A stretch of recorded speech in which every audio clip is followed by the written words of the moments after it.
একটু কথা বলেন, আমাদের কি শিক্ষা নিতে হবে? যারা কবরবাসী তারা একটা জায়গাতে পৌঁছে গেছে, আজ হোক কাল হোক আমাদেরকে ওখানে যেতে হবে না? হবে না বাবা? আজ হোক কাল হোক আমাদের সবাইকে ওখানে। একটা মানুষ যখন মারা যায়, লাশ গোসল দেওয়া হয়, কাপড়ের কাপড় পরানো হয়, খাটিয়ায় করে তুলে নিয়ে জানাজা নামাজ আদায় করে কবরের ভিতরে শুইয়ে দেওয়া হয়। বিসমিল্লাহি ওয়ালা মিল্লাতে রাসূলিল্লাহ, এই দোয়াটা পড়ে কবরের ভিতরে শুইয়ে দিয়ে 3 মুঠো করে মাটি দেওয়া হয়। মিনহা খালাকনাকুম ওয়া ফিহা নুঈদুকুম ওয়া মিনহা নুখরিজুকুম তারাতান উখরা। ও আমার ভাই, 3 মুঠো করে মাটি দিয়ে 40 কদম আসতে যতটুকু সময়, এর ভিতরে কবরের ভিতরে 2 জন ফেরেশতা চলে যায়।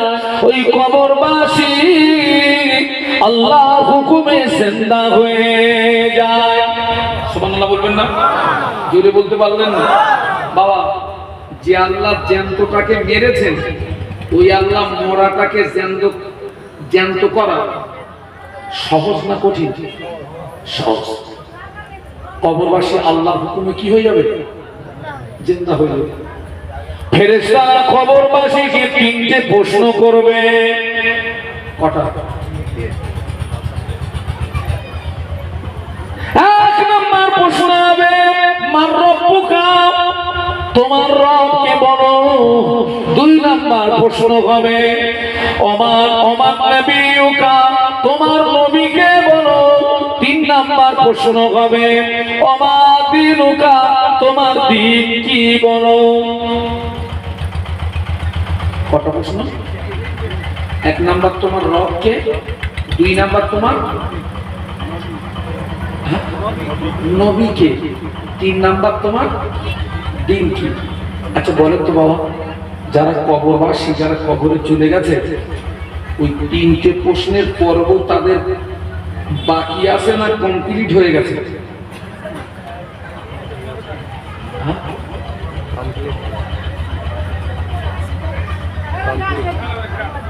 যারা কবরে চলে গেছেন, ওই 3টে প্রশ্নের পর্ব কমপ্লিট না বাকি? কমপ্লিট হয়ে গেছে। প্রশ্নের পর্ব তাদের বাকি আছে কাদের? যারা হায়াতে আছে। 3টে প্রশ্নের জবাব দিতে পারবো তো? এইবার কি বলবেন? আল্লাহ জানে।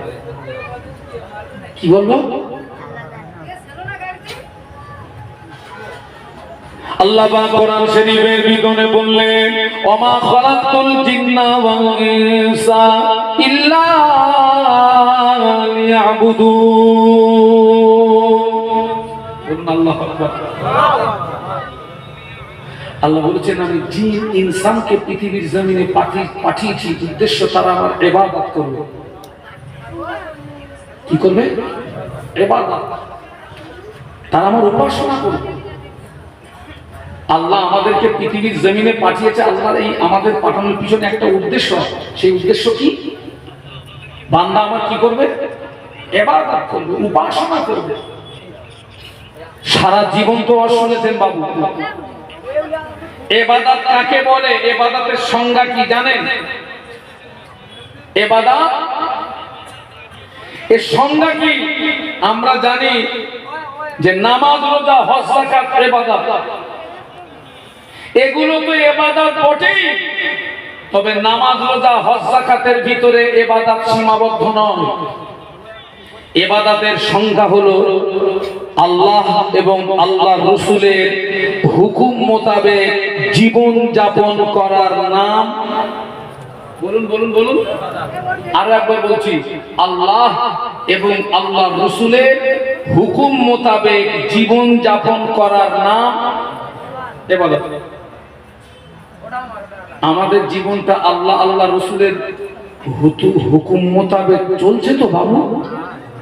হ্যাঁ, 5 ওয়াক্ত নামাজ আল্লাহর হুকুম, রমজান শরীফের রোজা আল্লাহ পাকের হুকুম, টাকা থাকলে হজ করতে হবে আল্লাহ পাকের হুকুম, টাকা থাকলে যাকাত দিতে হবে আল্লাহ পাকের হুকুম।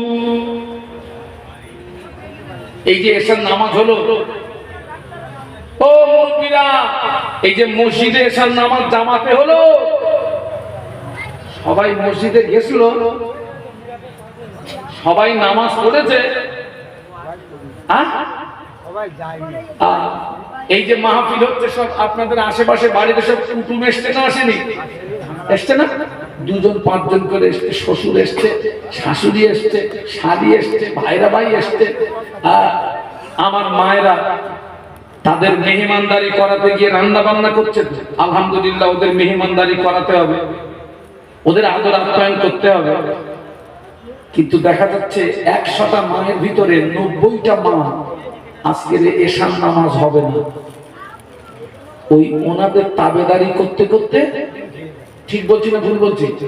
একটু জোরে বলেন, লাভ হলো না লস হলো? হ্যাঁ, তোমার 50 পয়সা হারিয়ে গেছে, 1.5 টাকার মোমবাতি কিনে খুঁজতেছ, হারিয়ে গেছে কত? কথা বলে না। মোমবাতির দাম, নামাজ হলো আল্লাহর হুকুম। ও আমার ভাইরা, কবরের ভিতরে যাবে, ফেরেশতারা সর্বপ্রথম প্রশ্ন করবে, মার রব্বুকা, তোমার রবকে? ওই বান্দা বান্দি আল্লাহর হুকুম মানে নাই, ওই বান্দা বান্দি আল্লাহর হুকুমটা পালন করে নাই, ওই বান্দা বান্দিকে কবরের ভিতরে ওই প্রশ্নের জবাবটা দিতে পারবে নাকি? পারবে?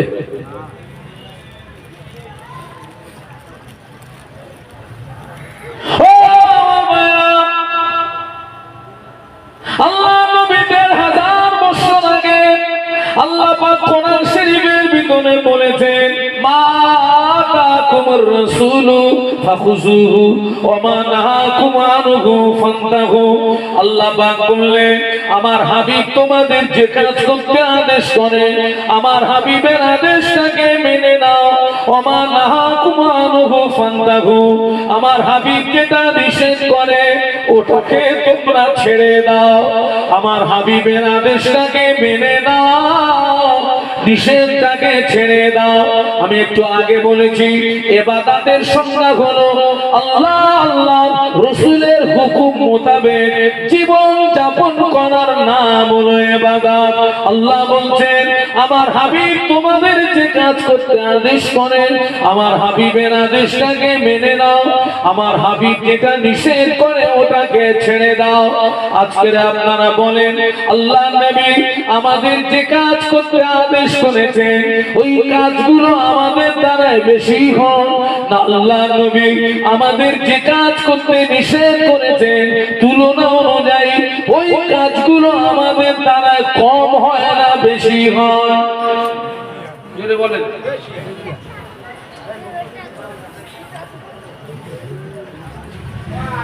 তাহলে আল্লাহ পাক যে উদ্দেশ্যে আমাদেরকে পৃথিবীর জমিনে পাঠিয়েছেন, ওনার জীবনটা কি সেই সেই সেই রুটে চলেছে কি না? উনি কি কবরের ভিতরে ওই প্রশ্নের জবাবটা দিতে পারবেন? বলুন বলুন। ও ছেলেরা,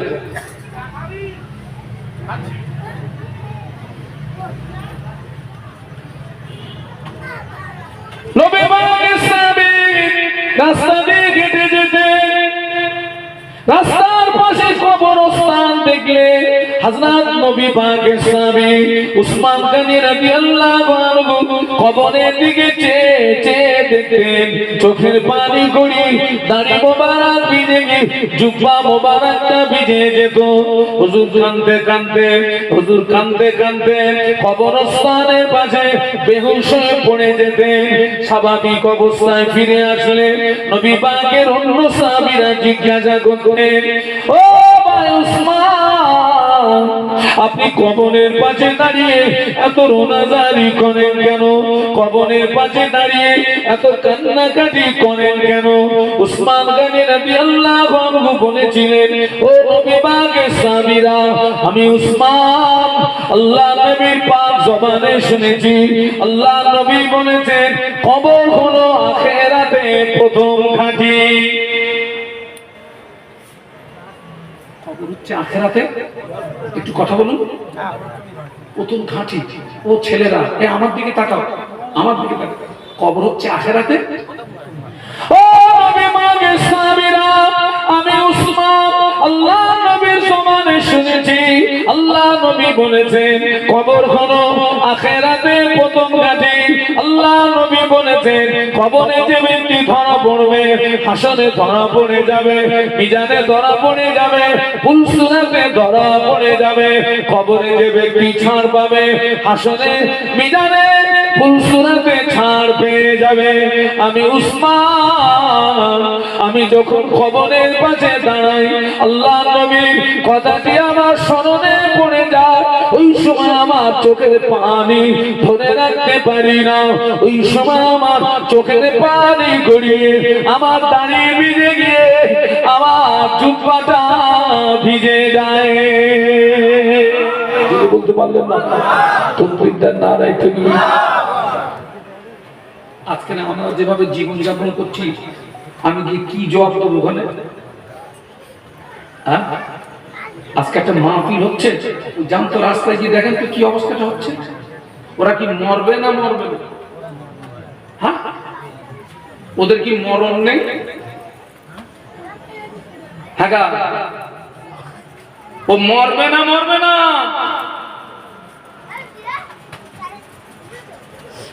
কি জবাব দেবে কবরে? না কি মনে করছো টাকা আছে, টাকায় কবরে বেরিয়ে যাবে নাকি? আব্বা ওসিয়াত করে যাচ্ছে, বাবা আমার ইন্তেকালের পরে আমি একটা ওসিয়াত করে যাচ্ছি। বাবা কি ওসিয়াত? আমার ইন্তেকালের পরে আমাকে যখন কবরের ভিতরে দিবি, আমার কবরে আমার মাথার পাশে 50,000 টাকার একটা ব্যান্ডেল দেবি।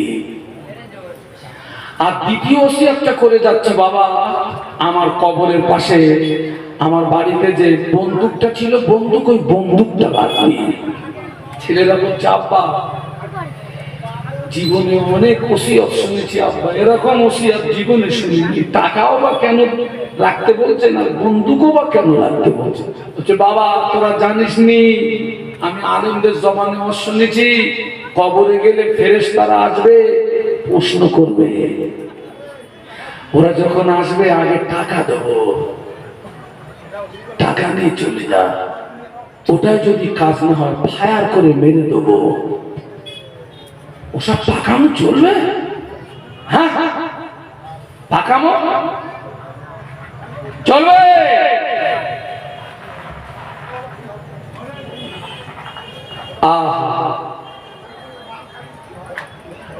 আজকের আমাদের জীবন দেখেন তো, সম্পূর্ণ আমাদের জীবন নামক গাড়িটি অতিবাহিত হচ্ছে আল্লাহ পাক যে উদ্দেশ্যে পৃথিবীর জমিনে পাঠিয়েছেন ওই রুটে না, যে রুটটা আল্লাহ আল্লাহ রসুল অপছন্দ করেন সেই রুটে।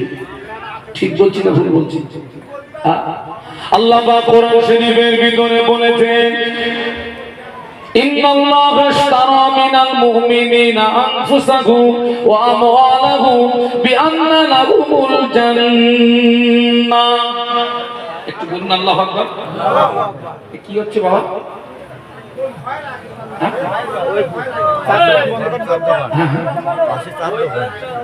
পাশে চার দোকান যাবার করবো। আমার দিকে তাকা, ওদিকে যা হোক না, আমার দিকে তাকা। ও আল্লাহ পাক কোরআনে বললেন, ইন্নাল্লাহা আশতারা মিনাল মুমিনিনা আনফুসাহুম ওয়া আমওয়ালাহুম বিআন্না লাহুমুল জান্নাহ। একটু বলুন আল্লাহু আকবার। আপনাদের কষ্ট হচ্ছে না তো? আর একটু জবান খুলে বলুন আল্লাহ। না হয়নি, আরো জবান খুলে বলুন। আল্লাহ বলছেন, নিশ্চয়ই আমি কিনে নিয়েছি মুমিনদের কাছ থেকে। ইন্নাল্লাহা আশতারা, নিশ্চয়ই আমি কিনে নিয়েছি, মিনাল মুমিনিনা, মুমিনদের কাছ থেকে, আনফুসাহুম, তাদের জীবনকে। কে কিনে নিয়েছেন? সবাই মিলে বলুন। ওয়া আমওয়ালাহুম, তাদের মাল সম্পদকে। আমাদের জীবন এবং আমাদের মাল সম্পদ আল্লাহ কিনে নিয়েছেন কিসের বিনিময়ে? বিআন্না লাহুমুল জান্নাহ, জান্নাতের বিনিময়ে। একটু জোরে বলুন, আরো জোরে বলুন। তার মানে আমাদের জীবন বিক্রি হয়ে গেছে, আমাদের মাল সম্পদ আমরা বিক্রি করেছি কার কাছে? সবাই মিলে বলুন। কিসের বিনিময়ে? জান্নাতের বিনিময়ে। তার মানে যে জীবনটা আল্লাহর কাছে বিক্রি করেছি, তাহলে এই জীবনটা কোন রাস্তায় চালাতে হবে? ওই আল্লাহর রাস্তায়। আর যে মাল আল্লাহ কিনে নিয়েছেন, ওই মালটা কোন রাস্তায় ব্যয় করতে হবে? এখন যদি আমার জীবনটা আল্লাহর রাস্তায় না চলে, আমার মাল যদি আল্লাহর রাস্তায় ব্যয় না হয়, বাবা, আবার এই জানার এই মাল যদি আমি অন্য কারোর কাছে বিক্রি করি, আমি কি চিটিংবাজি করেছি না করিনি? এই যে জায়গাটায় বসে আছেন, মনে করুন জায়গাটা আমার জায়গা, এই জায়গাটা আমি আমার এই ভাইয়ের কাছে বিক্রি করেছি 5 লাখ টাকায়। আবার এই একই জায়গা আপনাদের মসজিদের ইমাম সাহেবের কাছে বিক্রি করেছি 1 টাকা। একজনই বিক্রি করেছি কবার? আমি এই প্রথম ব্যক্তির সঙ্গে চিটিংবাজি করেছি না করিনি? তাহলে আমরা আল্লাহর কাছে বিক্রি হওয়ার পরে এই জীবন যদি আবার ইবলিসের কাছে বিক্রি করি, আমাদের জীবনটা বিক্রি করলাম কবার? তাহলে বান্দা হিসাবে চিটিংবাজি করছি কার সঙ্গে? রেহাই পাবো তো? আমার কথা বুঝতে পারছেন? এই কিরাম চিটিংবাজি। আহা আহা,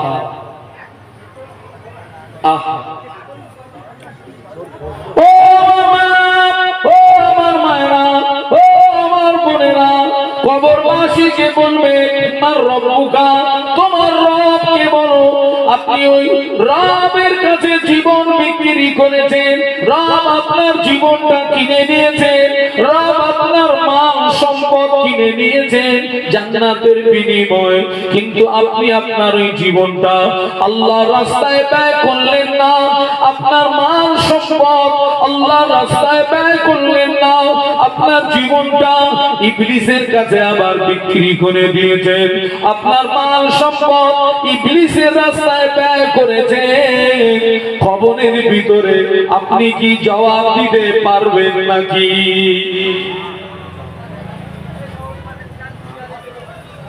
দুনিয়াটা হচ্ছে ক্ষণস্থায়ী, আখিরাত চিরস্থায়ী। এ তো 50 বছর, 60 বছর, 70 বছর, খুব বেশি নেই 100 বছর। এখন মানুষের 100 বছর বাঁচে? গড়ে কত এসে গেছে? হ্যাঁ, আগে বলতো 60, এখন দেখছি 60-এও যাচ্ছে না, যাচ্ছে না। দুনিয়া এসছে আদনা শব্দ থেকে, যার বাংলা মানে হচ্ছে তুচ্ছ। দুনিয়া এসছে আদনা শব্দ থেকে, যার বাংলা মানে কি বলেছি? তুচ্ছ। আজকের দুনিয়ার মোহে পড়ে আমরা কিন্তু কবর ভুলে গিয়েছি, কবর ভুলে গেছি। আজকের আমাদের ভিতরে ইবাদত আমল কিচ্ছু নেই। নামাজ, জিকির, তাসবিহ, তেলাওয়াত সব উঠে গেছে, সব উঠে গেছে। এখন একটা প্রতিযোগিতা সবচেয়ে বেশি হচ্ছে, কে কত বড় লোক হতে পারে, কে কত মেরে হোক আর ছেড়ে হোক, মেরে হোক আর ছেড়ে হোক,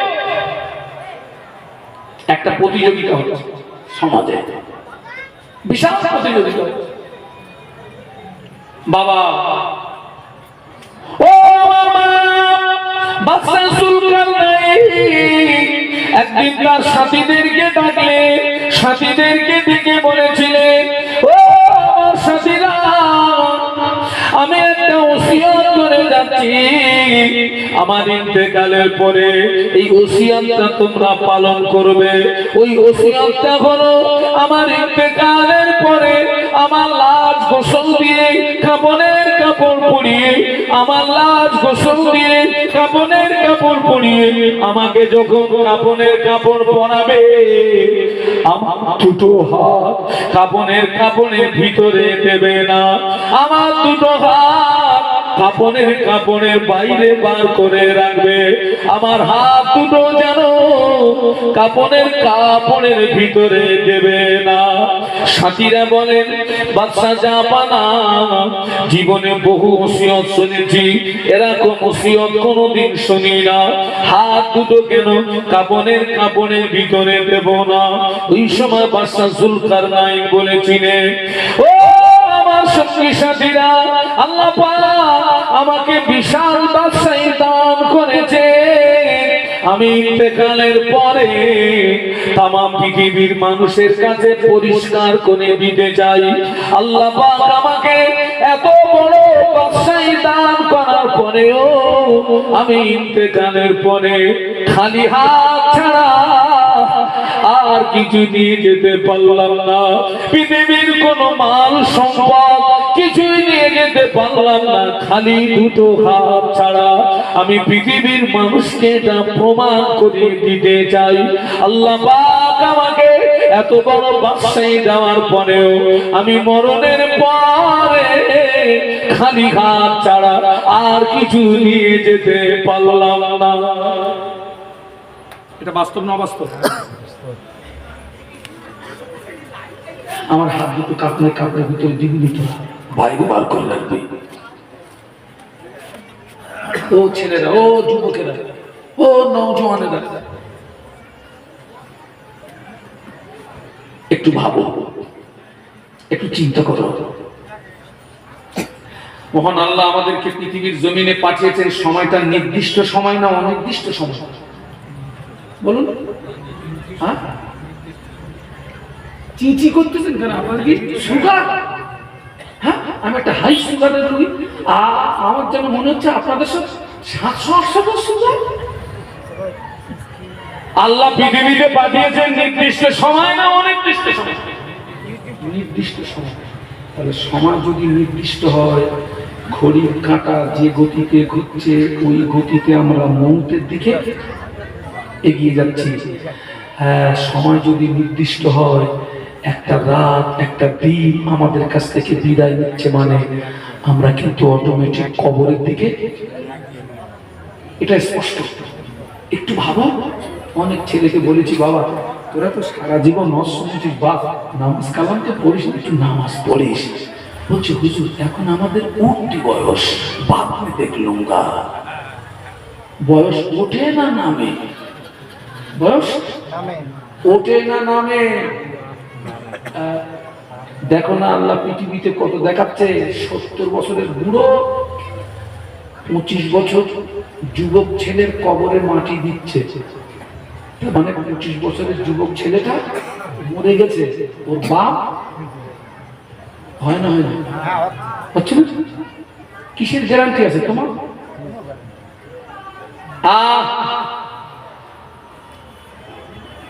কবরকে নিয়ে তুমি ভাবো। ইমাম গাজ্জালি হুজুরের একটা কিতাবের ভিতরে দেখেছিলাম, একজন আল্লাহর ওলিয়ে কামেল বান্দা ঘরের ভিতরে কবর খুঁড়ে রেখেছিলেন। ইমাম গাজ্জালি হুজুর লিখেছেন, একজন আল্লাহর ওলিয়ে কামেল বান্দা ঘরের ভিতরে কি খুঁড়ে রেখেছিলেন? একটু জোরে বলুন। কবর। কেন জানেন? ওনার মন যখন দুনিয়ার প্রতি আকৃষ্ট হতো, উনি সঙ্গে সঙ্গে কবরে চলে যেতেন। ওখানে গেলে রোগ ভালো হবে না হবে না?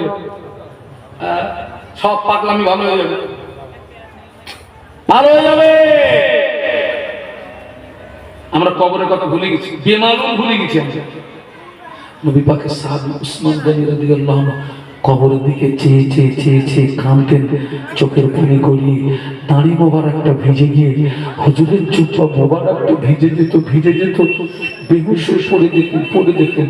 একটু বলুন আল্লাহু আকবার। আল্লাহ নবী একদিন উসমান গনিকে ডাকলেন,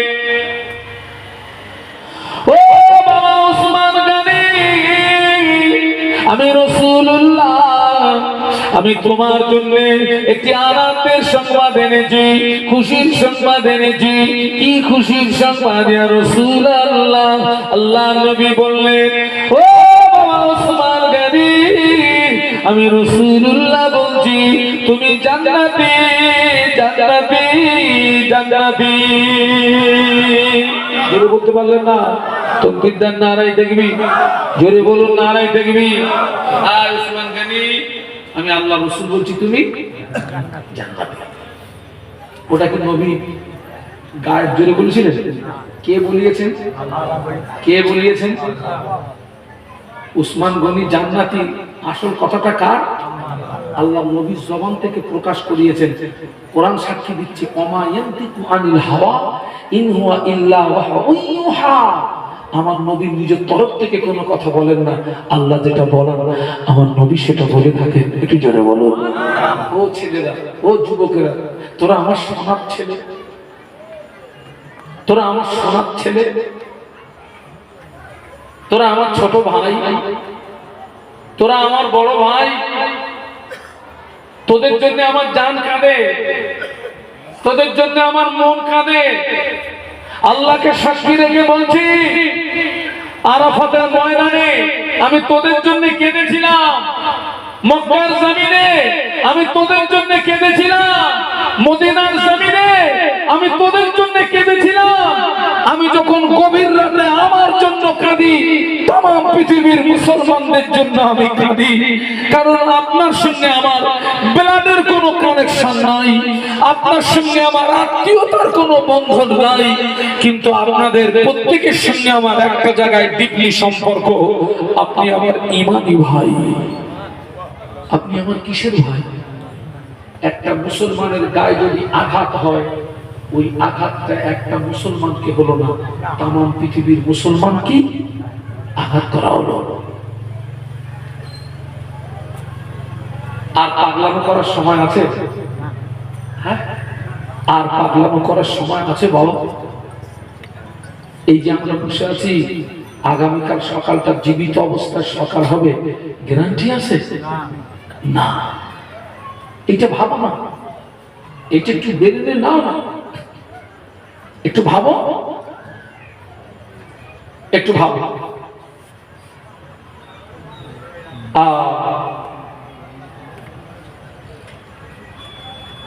আল্লাহ ফেরেশতারা জিজ্ঞাসা করবে তোমার রবকে, কিন্তু ওই ব্যক্তিটা আল্লাহ পাকের নাফরমান বান্দা। কি বান্দা? নাফরমান বান্দা, আল্লাহর হুকুম মানে নাই, জীবনটাকে আল্লাহর রাস্তায় চায় না। আল্লাহ নবী যে কাজ করতে আদেশ করেছেন ওই ব্যক্তিটা আদেশটা মানে না। আল্লাহ নবী যে কাজ করতে নিষেধ করেছে ওই ব্যক্তি নিষেধটাকে ছাড়ে না। ওই ব্যক্তি কবরে চলে গেছে, ফেরেশতা জিজ্ঞাসা করবে মান রব্বুকা, তোমার রব কে বলো? ওই ব্যক্তিটা ওই সময় বলবে লা আদরি লা আদরি। বাংলা মানে কি?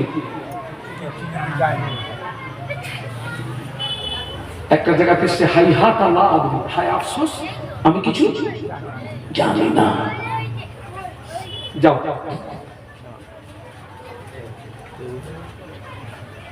ও ছেলেরা, আল্লাহ ফেরেশতা জিজ্ঞাসা করবে ওমা দিনুকা, তোমার দিন কি বলো? ওই ব্যক্তিটা পৃথিবীর জমিনে দিনের উপরে প্রতিষ্ঠিত ছিল না, ওর জীবনটা দিনের উপরে প্রতিষ্ঠিত ছিল না। ওকে জিজ্ঞাসা করা হবে তোমার দিন কি বলো? ওই সময় আল্লাহ পাকের নাফরমান বান্দা বলবে লা আদরি লা আদরি।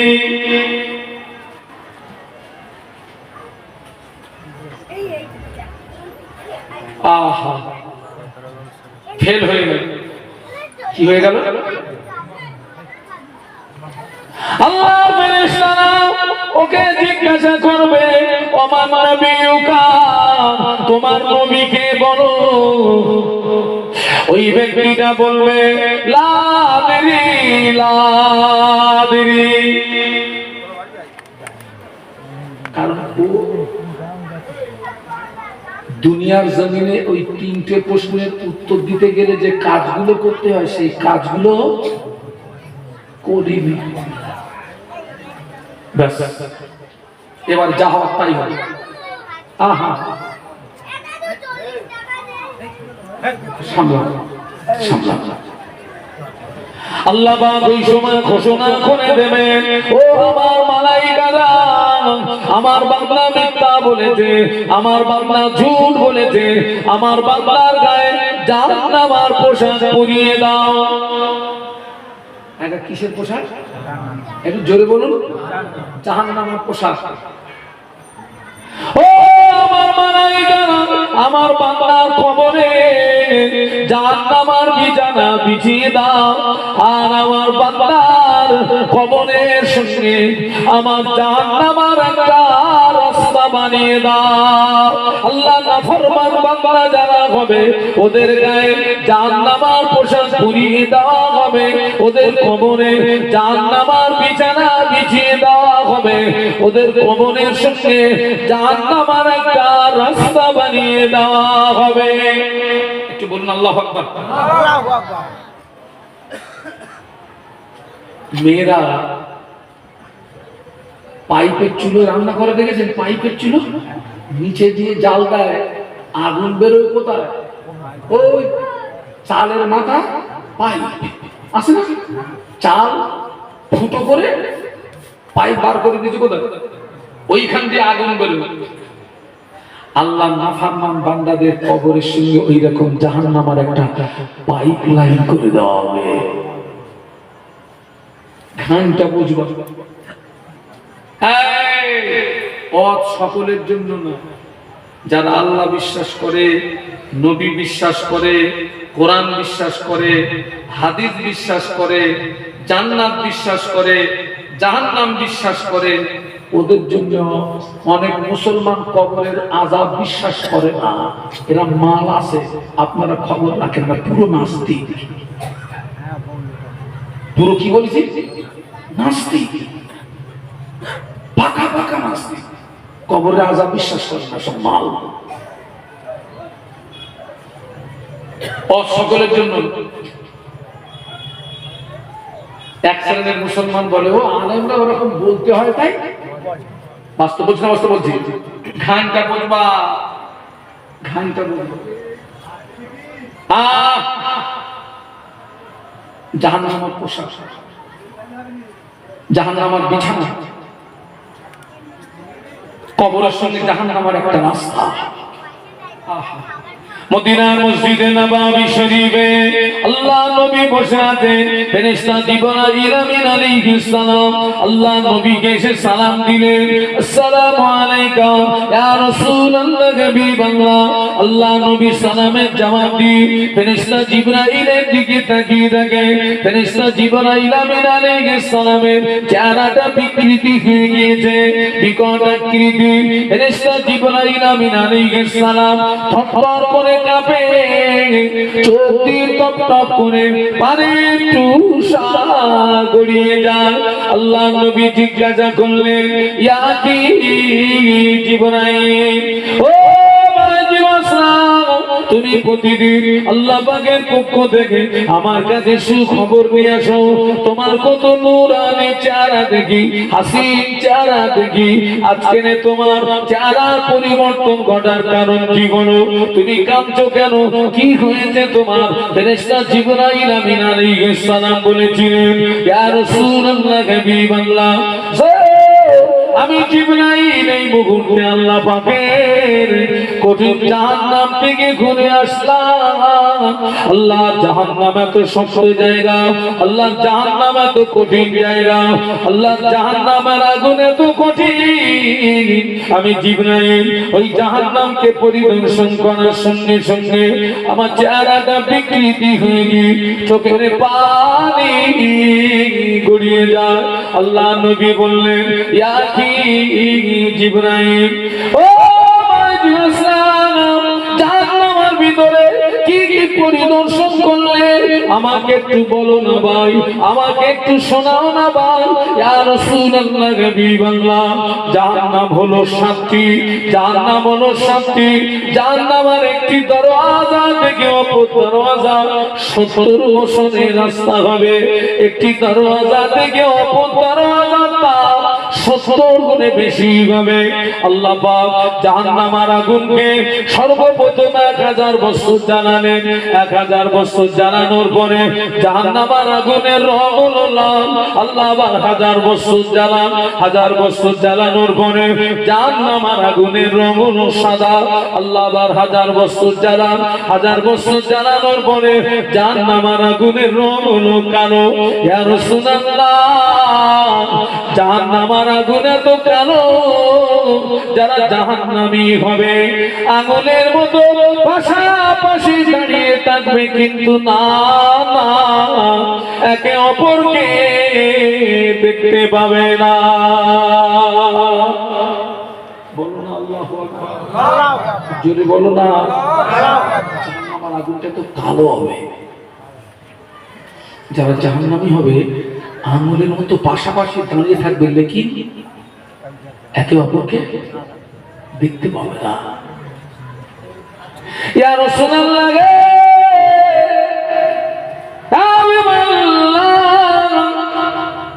জাহান্নামীদের যে পোশাক হবে, ওই পোশাকটাকে নিয়ে আসমান এবং জমিনের মাঝখানে যদি ঝুলিয়ে দেওয়া হয়, জাহান্নামীদের পোশাকের তাপে তাম পৃথিবীর মানুষ মারা যাবে। ইয়া রাসূলুল্লাহ, ওই জাহান্নামকে একটা সমুদ্রে যদি ছিদ্র করে দেওয়া হয়, সোচের ছিদ্র নদী সরিষা দানা পরিমাণে জাহান্নামের আগুন পৃথিবীর জমিনে যদি নেমে আসে, পৃথিবীটা পুরো সরকার হয়ে যাবে। ইয়া রাসূলুল্লাহ, হাবিবাল্লাহ, যারা জাহান্নামী হবে জাহান্নামীদের গায়ের চামড়া 42 হাত পুরু হবে। কত হাত?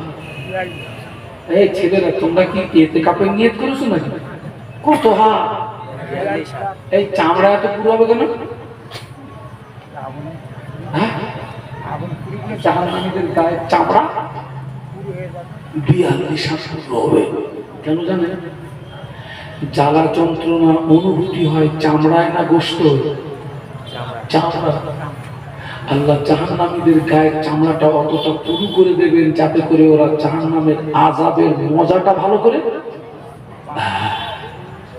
আল্লাহ নবী হযরত জিবরাইলের কাছ থেকে জাহান্নামের গন্ধটা শুনছিলেন, কাঁদছিলেন, চোখের দর করে পানি গড়িয়ে যাচ্ছে। আল্লাহ রাসূল কাঁদছিলেন, নবী কাঁদছিলেন।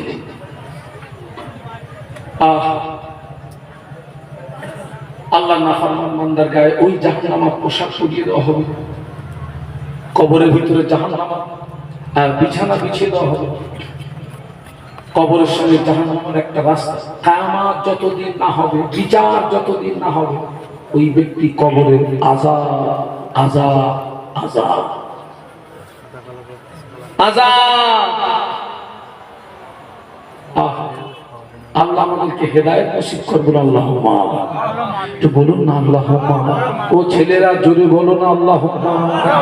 আর পাগলামি করুনি, আমি তোমাদের ভাই মোহাম্মদ শাহজালাল।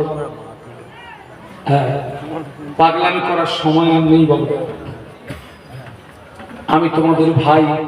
আমি একদিন তোমাদের মতো নওজোয়ান ছিলাম। নওজোয়ান আগে আমি নিজে মোটরসাইকেল চালিয়ে প্রত্যেক রাতে 3টে করে মাহফিল করেছি, নিজে ড্রাইভ করে।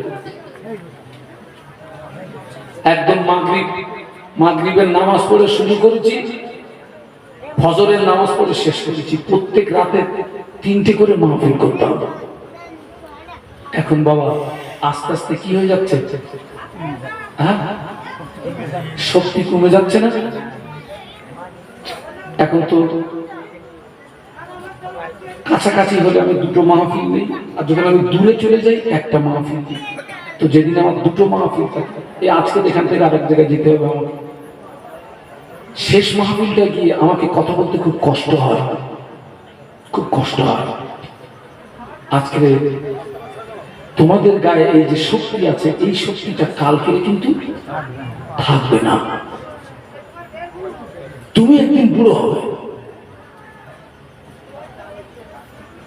আল্লাহ তোমাকে হায়াত দিক, আল্লাহ তোমার হায়াতে বরকত দিক। তোমার একদিন চুল দাড়িগুলো পেকে যাবে। আগে আব্বা মা বলতো, আজকের আব্বা মা বলতেন, আজকের খুব চিন্তা হচ্ছে, খুব চিন্তা হচ্ছে। আমরা জিজ্ঞাসা করতাম, আব্বা চিন্তা কি? কি গো বলতাম না, বলতাম না, চিন্তা আবার কি? এখন পদে পদে বুঝতে পারছি না চিন্তা কি।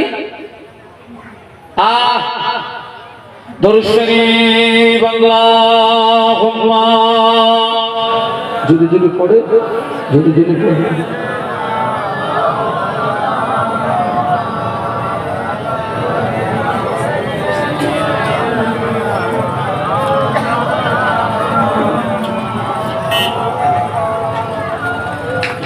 ছেলেরা জোরে পড়ো, আল্লাহুম্মা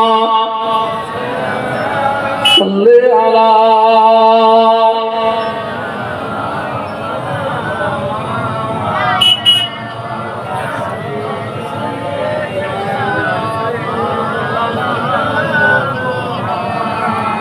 গোলামে মুহাম্মদ হু मैं क्या डर है मुझको गुलामे में उनकी गुजारा करूंगा। अजल से पड़ा हूँ मैं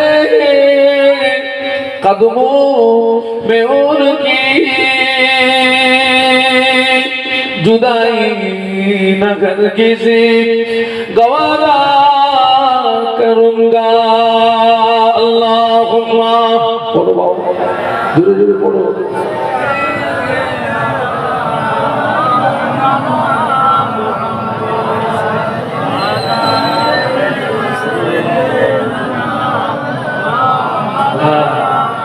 একটু কলেমার জিকির, লা ইলাহা ইল্লাল্লাহ, জবান খুলে ছেলেরা বাবা, লা ইলাহা ইল্লাল্লাহ,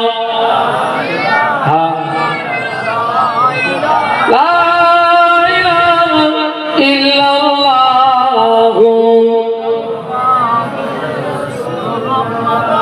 হাসবি রব্বি জাল্লাল্লাহ, মাফি কলবি গায়রুল্লাহ,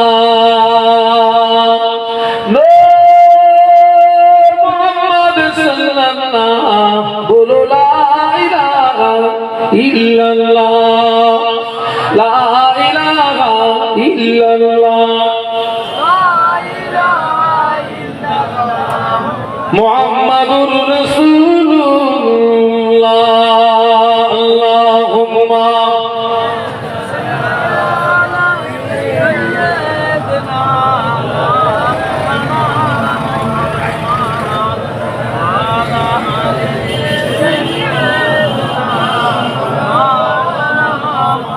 একটু বলুন আল্লাহু আকবার, একটু মহব্বত বলুন আল্লাহু আকবার। আপনাদের কষ্ট হচ্ছে না তো? আল্লাহকে ডাকলে আল্লাহ খুশি হয় না রেগে যায়? আল্লাহ কোরআনে বলেছেন, উদউনি আস্তাজিব লাকুম, বান্দাতি আমাকে ডাক, আমি আল্লাহ তো তাকে সাড়া দিয়ে থাকি। একটু বলুন সুবহানাল্লাহ। বাবা, আল্লাহর উদ্দেশ্য মাফিক যদি জীবন যাপন করতে পারি, এই জীবন যদি আল্লাহর রাস্তায় চালাতে পারি, মাল সম্পদ যদি আল্লাহর রাস্তায় ব্যয় করতে পারি, কি হবে?